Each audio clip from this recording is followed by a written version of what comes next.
अस्सलामुअलैकुम। आज मैं आप लोगों के लिए लाई हूँ एक ऐसी लड़की की कहानी जो दिमागी तौर पे एबनॉर्मल थी, लेकिन लोगों ने उसे भी नहीं छोड़ा, उसे अपनी दरिंदगी का निशाना बना दिया। लेकिन कहानी में आगे बढ़ने से पहले मैं नए देखने वालों से कहूँगी कि प्लीज़ मेरे चैनल को सब्सक्राइब कर दीजिए ताकि आपको मेरी हर नई वीडियो की नोटिफिकेशन बर वक्त मिल सके। तो चलते हैं आज की कहानी की तरफ। मेरी बड़ी बहन पागल है, इसी तरह सड़कों पे घूमती रहती है। मेरे अब्बू मजदूरी का काम करते हैं और मेरी अम्मी लोगों के कपड़े सिलाई करती हैं। बस इसी तरीके से हमारा घर का गुजर बसर होता है। जब अब्बू रात को घर पे काम से वापस आते हैं, फिर वो मेरी पागल बहन को पकड़ के घर में लेकर आते हैं। एक रोज़ मेरे अब्बू जब काम से घर पे वापस आए तो मेरे अब्बू ने पूरे गांव में मेरी बहन को ढूंढा, पर मेरी बहन कहीं ना मिली। हम सब बहुत परेशान हो गए। हमने पूरी रात अपनी बहन को ढूंढा, हमारी बहन हमें कहीं ना मिली।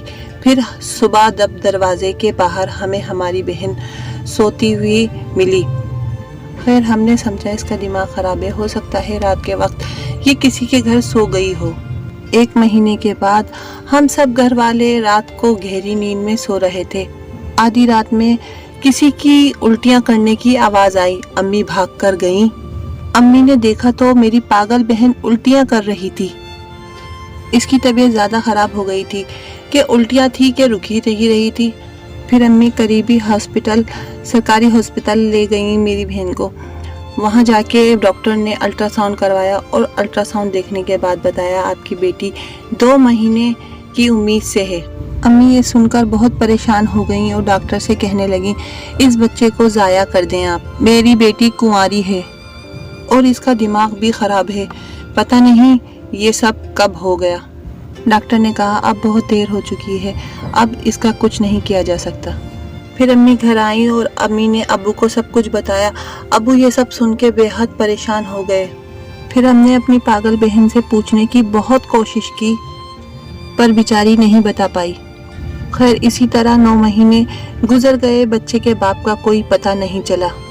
फिर एक दिन मेरी पागल बहन को लेबर पेन शुरू हो गए और वो बहुत रो रही थी तकलीफ की वजह से। अम्मी इसको अस्पताल ले गईं। फिर थोड़ी देर में खबर आई कि बेटी पैदा हुई है। जब मैंने और अम्मी ने बच्ची को देखा तो वो बहुत प्यारी बच्ची थी। मुझे उस पर बहुत प्यार आ रहा था, क्यों ना कि बच्चे तो फरिश्ते होते हैं। फिर डॉक्टर ने अम्मी को कमरे में बुलाया और बुला के कहने लगी मेरे भाई और भाभी कनाडा में रहते हैं और वो बे औलाद हैं, अगर आप कहें तो मैं आपकी बच्ची अपने भाई और भाभी को दे देती हूँ। फिर वो लोग आए और उन्होंने बच्ची को देखा और वो देखकर बहुत खुश हुए। फिर बच्ची को अपने साथ कनाडा ले गए। इस बात को 17 साल गुजर गए हैं। आज वो बच्ची कनाडा में डॉक्टर की पढ़ाई कर रही है और मेरी पागल बहन बेचारी सड़कों पर ऐसे ही घूम रही है। हाँ तो मेरी YouTube फैमिली, अगर आपको मेरी कहानी पसंद आए तो आप मुझे कमेंट बॉक्स में बता सकते हैं। नए देखने वालों से इतना ही कहूँ कि प्लीज़ मेरे चैनल को सब्सक्राइब करके बेल नोटिफिकेशन को ऑन कर दे ताकि आपको मेरी हर नई वीडियो की नोटिफिकेशन बर वक्त में मिल सके। तब तक के लिए मुझे नाज़िया खान को इजाज़त दीजिए। फिर मिलती हूँ मज़ीद ऐसी वीडियोज़ के साथ मेरे चैनल कहानी की दुनिया में। तब तक के लिए अल्लाह हाफिज़।